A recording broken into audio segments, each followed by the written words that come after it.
एक बात तो है अबीर, प्रार्थना पीछे लगी हुई है और अगर जरा भी मूड बिगड़ा ना तो सीधा ऊपर भेजूंगा। परंपरा तो अब बदलेगी, जरूर बदलेगी। सारा मूड खराब कर दिया। तुरुप का इक्का लाने गए थे और खुद गुलाम बनकर आ गए। नहीं तो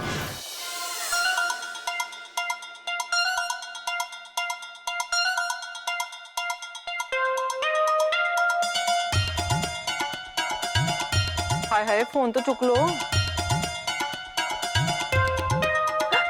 हेलो माँ जी, निम्मो स्पीकिंग। पैरी पोनी माँ जी। हाय हाय, अब फोन उठा ही लिया है तो आशीर्वाद तो दे दो। न तने किस बात का आशीर्वाद दूं? हाय हाय, सबसे ज्यादा आपका आशीर्वाद मुझे ही तो चाहिए। अच्छा, वीरेन के बारे में नहीं पूछेंगी? हाँ, कैसा है वो? ठीक तो है? आपके बिना कैसा होगा, आप तो अच्छी तरह से जानती है ना। आपके बेटे की जान ना माँ जी नाम के तोते में बसती है। जब तक तोता है वीरेन में भी जान है। चंगी तरह से पता तो है आपको। मैंने तो ना कहा था उसे जाने के लिए। पर माँ जी माइंड मत करना, जाना ही ठीक था हम लोगों का। अच्छा सो बता कि फोन किस लिए किया? हाय रब्बा, जिस काम के लिए फोन किया वो तो मैं भूल ही गई, बाय गॉड। वो ना माँ जी, घर में ना पूजा रखी है, आपको आना है। आएंगी ना? पूजा? हाँ। न किसने रखी है पूजा? तन्ने या सुहास ने? दोनों ने। आएंगी ना माँ जी? देखो मना मत करना, आपको आना पड़ेगा। आप आएंगी ना तो पूजा सफल हो जाएगी, बाय गॉड। हाँ हाँ, मन्ने कौन रोक सके आने से। आ जाऊंगी। थैंक यू माँ जी, थैंक यू वेरी मच। हम लोग ना आपका इंतजार करेंगे। हाँ, मैं ना ऐसा करूंगी, जब तक आप आ नहीं जाती ना पूजा ही नहीं शुरू होगी। और एक बात बोलूं, अगर बाबूजी भी आ जाए ना तो सोने पे सुहागा हो जाना, बाय गॉड। ठीक है, बात करूंगी तेरे बाबूजी से।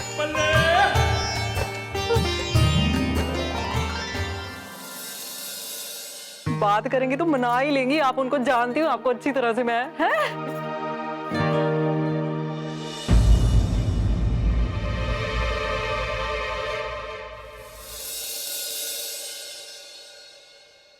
मैं नहीं जानता तुम ये बिल्डिंग देख रही हो, कितनी ऊंची और बुलंद हो गई है। एक वक्त लगा होगा इसे इस ऊंचाई तक पहुंचने के लिए। कितने मजदूर इसमें काम कर रहे हैं और आगे करते भी रहेंगे, पर उन्हें यहां रहने के लिए घर नहीं मिलेगा, जबकि ये तमाम बिल्डिंगें उन्होंने ही बनाई। मैं आपका इशारा समझ गई काका, पर मैं मजदूर नहीं, एक माँ हूँ। मैं जानता हूं बेटी,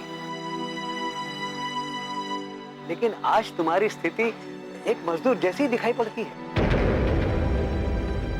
सोच लेने में क्या फर्क पड़ता है, जीवन ऐसे ही चलता है। जीवन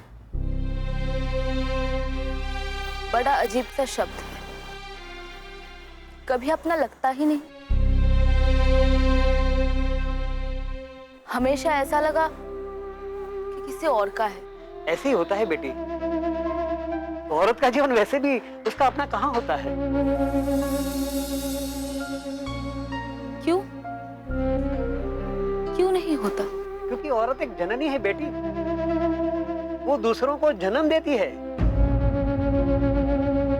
और उसका अपना क्या है, सिर्फ एक नाम। बहू, बहन, माँ, बेटी, और क्या।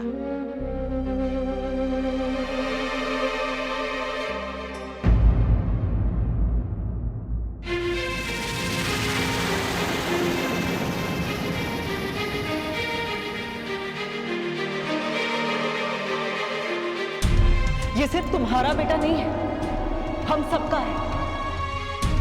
मेरा बेटा है, वीरेन का बेटा है, तुम्हारा बेटा, हम सबका है ये। तुम्हारा अकेले का नहीं है।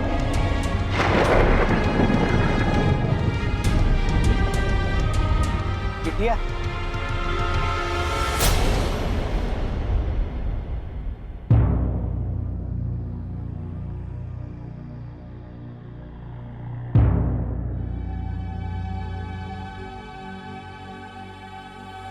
आप जो सोच रहे हैं वही ठीक है काका।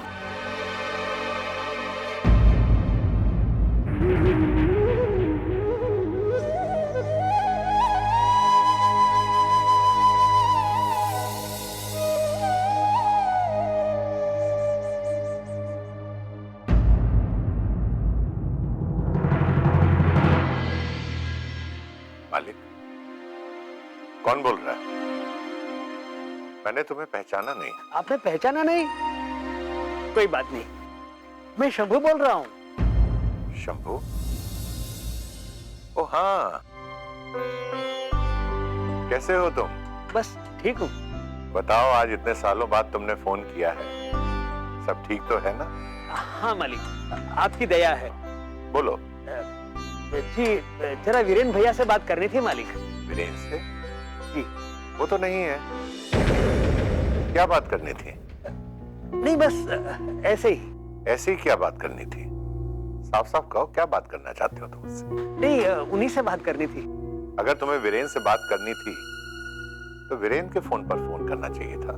मालिक, मैंने उनका मोबाइल मिलाया था पर उन्होंने उठाया नहीं। कांता ने कहा शायद वो सो रहे होंगे। क्या? कांता ने?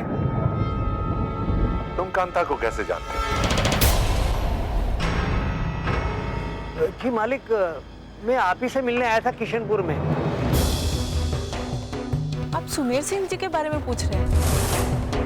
अब नहीं, मैं उन्हें जानती तो नहीं हूँ, लेकिन हाँ पहचानती जरूर हूँ।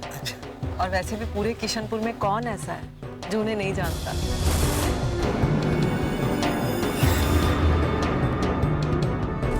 बताती हूँ अब, लेकिन आप सुमेर जी का पता क्यों पूछ रहे हैं?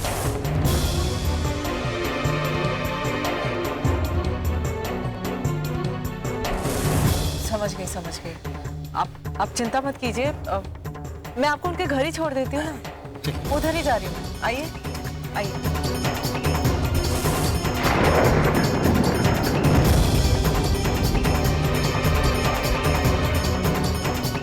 देखिए शंभू काका, मैं कौन हूँ क्या हूँ इससे कोई फर्क नहीं पड़ता। मैं आपको मुंह मांगी कीमत दूंगी। बस एक छोटा सा काम है, वो कर दीजिए।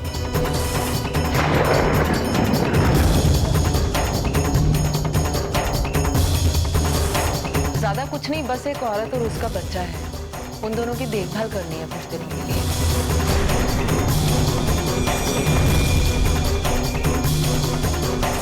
तो कोई बात नहीं, 25,000 रुपयों के लिए कोई भी ये काम कर सकता है। आप नहीं तो कोई और से। आखिर तुम हो कहां? इतना सब कुछ हो गया और तुम लोगों ने मुझसे छुपाए रखा। तुम बताओ, तुम हो कहां?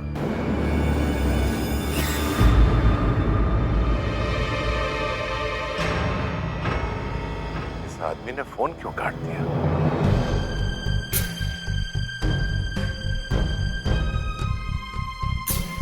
क्या मैंने ये अच्छा किया? मुझे चौधरी साहब से ये कहना चाहिए था। नहीं, मुझसे गलती हुई है, पर हमारे पास कोई रास्ता बचा भी तो नहीं था।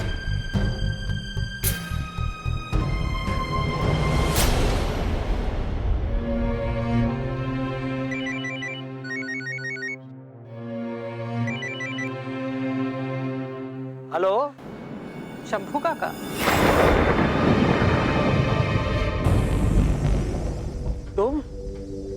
तुम्हें नंबर कहां से मिला? अब इस सवाल का कोई मतलब ही नहीं है। मिल गया नंबर तो मिल गया। तुमने क्या सोचा था? तुम कांता को लेकर भाग जाओगे और मैं तुम्हें ढूंढ नहीं पाऊंगी? दुनिया बहुत छोटी है शंभू काका।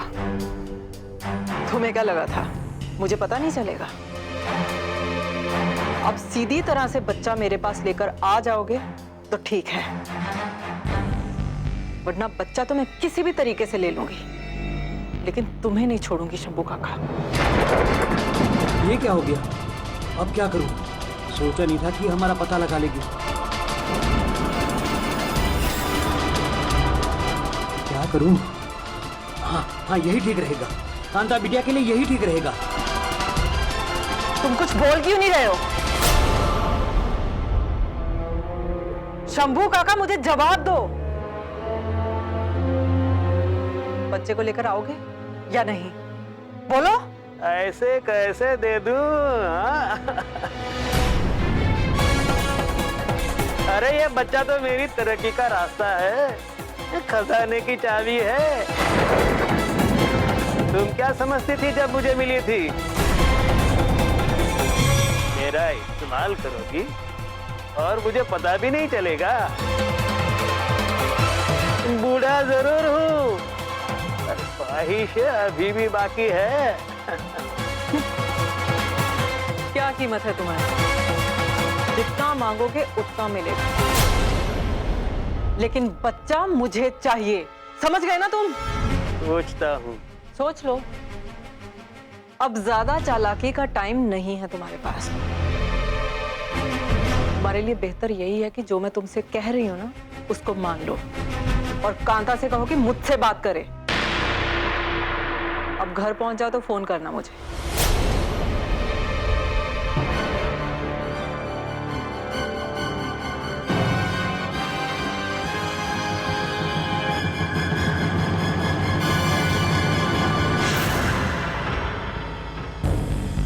मुझसे ही चालाकी? मेरे ही प्लान पर अपना अधिकार जमा रहे हो? ये तो कोई बात ना हुई। चलो, दी। जितनी भी दौलत तुम्हें चाहिए दी शंभू काका। मुझे तो बस वीरेन का करण चाहिए।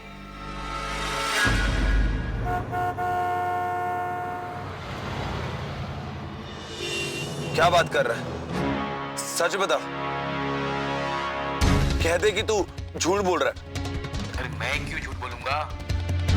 पहले भी तो इन्फॉर्मेशन दी थी, सही निकला ना? हाँ, बात तो तू सही कह रहा है। सही कहता हूं मैं। पुलिस को सब पता चल गया है। हेमंत और अबीर को अरेस्ट कर लिया गया है। हेमंत का कंप्यूटर पुलिस के कब्जे में है। सब डिटेल पता चल गया है। तुम्हारा नाम भी है। सोच लो, अब कोई फायदा नहीं है। तुम पर मर्डर और राइट्स का भी इल्जाम है।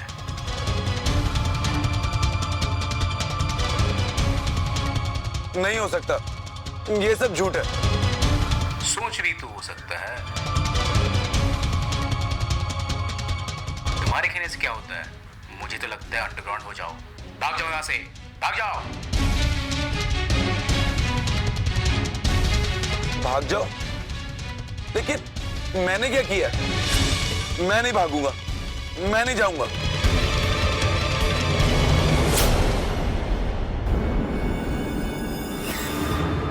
सही कहता हूं मैं। पुलिस को सब पता चल गया है।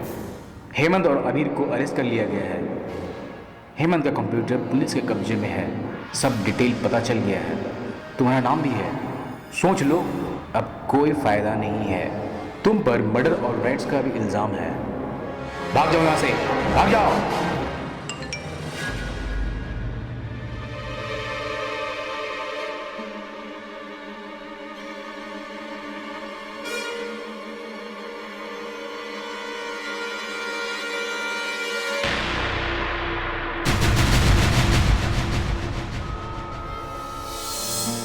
मुझे माफ कर दीजिए बाबूजी।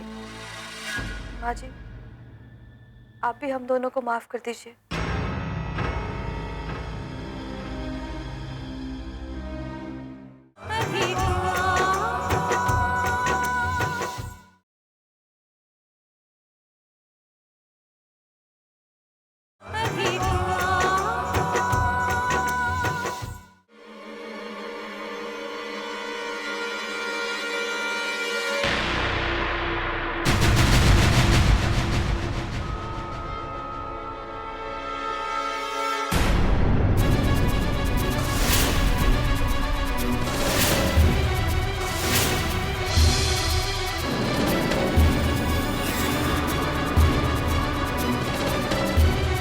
बहुत दौड़ाया मिस्टर जीतन आपने, अब भाग नहीं सकते।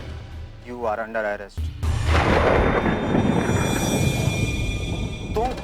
हाँ मैं वापस आ गया, और वापस आ गया सारा सच। अब शराफत से गाड़ी से उतरो और चलो थाने। चलो चलो, बाहर निकलो, बाहर निकलो।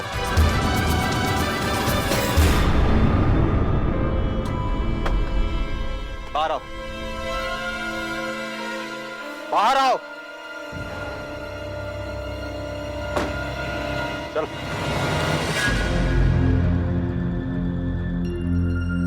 जिंदगी समझौता ही सही, कोई बात नहीं। जिंदगी है तो जीनी तो पड़ेगी, कभी ख्वाहिशों को मारकर तो कभी सपनों को तोड़कर।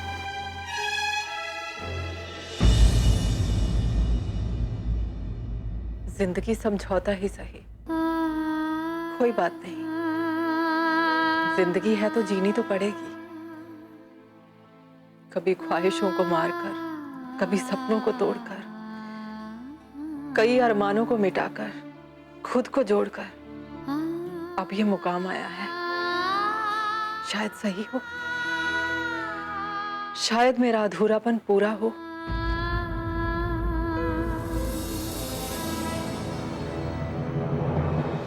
अच्छा, वो निम्मो का फोन आया था। उसने कहा कि अब पूजा ना है, क्योंकि सुहास और प्रार्थना को कहीं जाना था।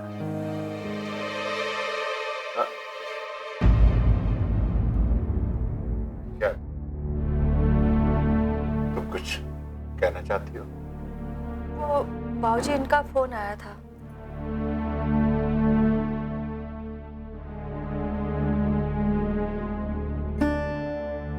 फोन तो मेरे पास भी आया था। अब जो होना है वो हो जाने दो। मुझे माफ कर दीजिए बाबूजी। माँ जी, आप भी हम दोनों को माफ कर दीजिए।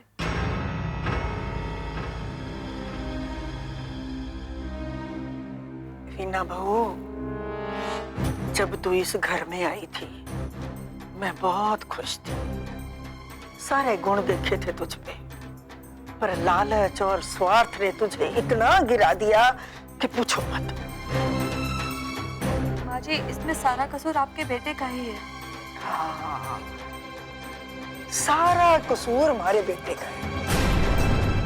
तू बिल्कुल सही कह रही है। न मैं पूछती हूँ, हमारा बेटा बेवकूफ था, तू तो समझदार थी। तू क्यों उसके साथ उसके गुनाह में शामिल हो गई? वो कहते हैं ना, इंसान किसी के लिए कुआं खोदता है तो भगवान उसके लिए खाई तैयार रखता है। अब भुगतो, अब क्यों आगे माफी मांगने? वीना बहू, आज तक चौधरी खानदान में कभी बहुओं का अनादर नहीं हुआ है, और आगे भी भविष्य में कभी नहीं होगा। अब जितेन ने जो किया है उसकी सजा तो उसे मिलेगी। और यही मेरी सच्चाई, इसके अलावा मैं कुछ नहीं चाहता।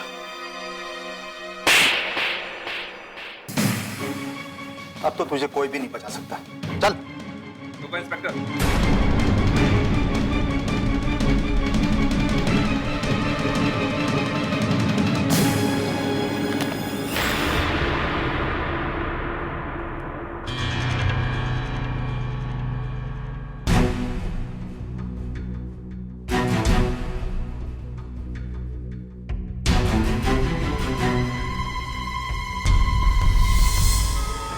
और तू चल मेरे साथ। मैं बताता हूं तुझे कि गोली कैसे चलाई जाती है।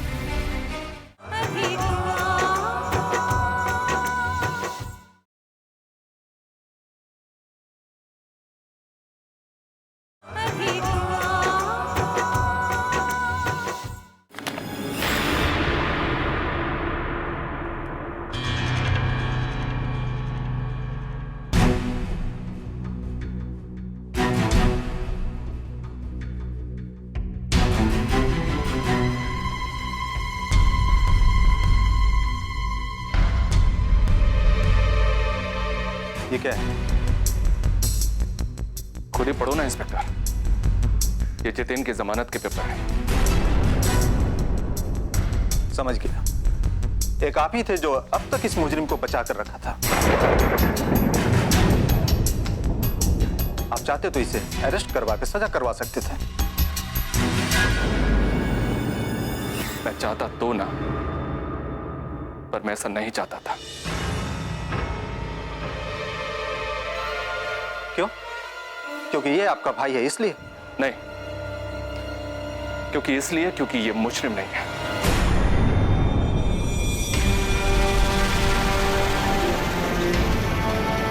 इंस्पेक्टर, ये उनके साथ था जरूर, लेकिन इसने कोई गुनाह नहीं किया।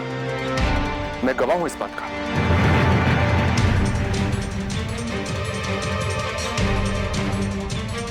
हाँ, गवाह तो जज सुहास सिंह चौधरी भी हैं। उनकी स्टेटमेंट रिकॉर्ड हो चुकी है। अब एक जज की गवाही को कानून कैसे इग्नोर कर सकता है? जो मैं समझ रहा हूं वही सच है। क्या? यही कि जज सुहास सिंह चौधरी और उनकी बेटी प्रार्थना ने आपके भाई को बेल आउट कराने में कोई कसर नहीं छोड़ी।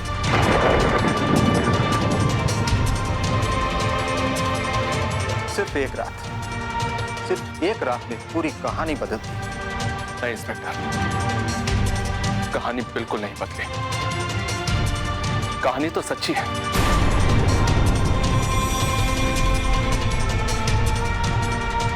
अभी तो इस सच्ची कहानी के ऊपर से पर्दा उठा।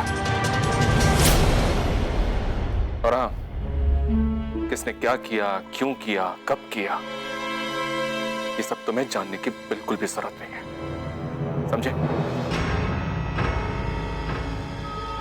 और तू चल मेरे साथ। मैं बताता हूं तुझे कि गोली कैसे चलाई जाती है।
वीरेन, तू जहां भी है, जैसा भी है, फौरन घर आ जा। मुझे इस वक्त अपने सामने चाहिए तो ना, कोई सवाल नहीं, कोई जवाब नहीं, बस तू यहां आ जा, समझा?